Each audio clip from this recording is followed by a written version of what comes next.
Hello, good morning or afternoon or whenever you're watching this. This video is on interval notation and using and putting inequalities in interval notation. So what I'd like to do is just quickly give you a reminder of that we're dealing with inequalities. And so if you're thinking about the inequalities that you've already done, inequalities are like greater than, less than, greater than or equal to, less than or equal to. So on a number line, so we can write inequalities, with the inequality, or we can write it on a number line. We also have set notation, but that's basically using inequalities too. And so we can do on a number line, and on a number line, if we have a greater than symbol, then we're going to have an open circle, right? So both of these guys right here are open circles. So if we were to see something like, we would have an open circle and then, go left or right depending on what we were doing. On a number line for these guys, we have a closed circle or shaded in. So it would look something like this. And I'll give you some examples so you can see them as concrete examples. It could go left or right depending on if it's less than or greater than.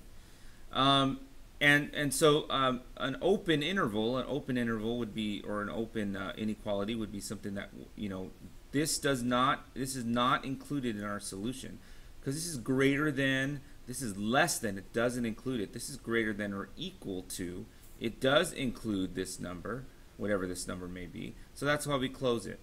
Now on in interval notation, what I would do is I would instead of putting an open circle, I'd put a parentheses here. And instead of a closed circle, I would put a bracket.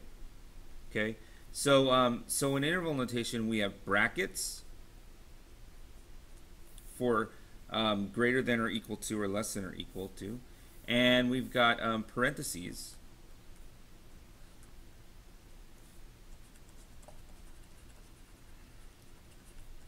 for open circles. Now, the great thing about interval notation is that we can take an inequality and just put it in terms of its interval, like an ordered pair here. And so we don't have to, write the whole number line. We don't have to put everything. It's just much more compact and easier to use, I guess, because we're looking at it as an interval from a small number. Just remember this: you go small to large. Okay, so you always you're going left to right, smaller number always goes on the left, and then larger number always goes on the right. And then we'll take a look at some examples here as we move along. So let's take a look at some examples, and what I'll do is I'll write the inequality as an inequality form. We'll look at it on a number line, and then I'll write it as interval notation. So let's say we have the inequality. Let's start with a compound inequality, because it's a little easier to see a compound inequality than it is when we have an open inequality. So let's say we have the inequality x is between less than or equal to 6 but greater than -2. All right, so this is a compound inequality. X is between 6 and -2. And in a number line, I love my chicken scratch handwriting. In a number line, we would see it like this. We would see x is between, so we have 6 here. 5, 4, 3, 2, 1, -0, -1, -2. Okay, so we would see a number line here, and then we would take our closed circle here, put it right there, and then our open circle here, put it right here, and then we'd go all in, so we'd shade in between, right there. That would be our number line representation of this compound inequality. Now, for an interval notation, we would remember that we have a parentheses on an open circle and a bracket on a closed circle. So we would just take our smaller number, -2. All right, let me write the interval notation here. So we would take our small number, -2, and we would go all the way to our bigger number, which is 6. And then we have a parentheses telling us that it's open here, and a bracket telling us that it's closed here. And this would be our interval notation. All right, let's take a look at a few more of these. Why don't you try this one as a practice problem, and then I'll give you the solution. So let's try x is between 5 and 1. Go ahead and try that real quick. Okay, so on a number line, 1, 2, 3, 4, 5. Open circle, open circle. In interval notation, it's 1 to 5, and they're both parentheses because they're both open. All right, let's talk about something that may be a little different. Let's look at something that's not a compound inequality, like x is greater than or equal to 4. So on a number line, this looks like this. Okay, 0, 1, 2, 3, 4. We would take and we would close the circle, and it would be an arrow going up, right? So how do we denote that in interval notation? Well, we know that we're going to at least start at 4 because that's our lowest number. And we know that this is going to be a bracket here. But what is our highest number? Well, our highest number goes out to infinity. This just keeps on going forever. So what we're going to do here is we're going to make an infinity sign. So we're going to go out to infinity. So this goes 4 to infinity. Those of you that have trouble with infinity, just turn your paper to the side, make an 8, turn it back over, you got it. But you know what? Infinity is not really a number. It's kind of more like an idea, right? We going on for infinity. We can't ever reach infinity because, you know, infinity plus 1 is just infinity. Infinity times 6 is just infinity. So since we can keep going, we're going to keep it as an open circle because we're never really going to reach infinity, right?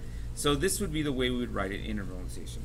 Why don't you try one here in interval notation? Try x is less than -2. See if you can do both of these. Okay, so we're going to go and 0, -1, -2. Less than is going to be an open circle, and I'm going to go that way. And then we're going to, so now we know our maximum actually is going to be -2 because it's going to go from all the way over, it's going to go all the way up to -2. So everything down here is negative infinity. Negative infinity. Open parentheses. Okay? So yeah, there's not much more to it than that. I would assume by now you already know how to solve an inequality. So this is just an additional step in putting it into interval notation, and remembering that this inequality stands for this, this interval stands for this inequality.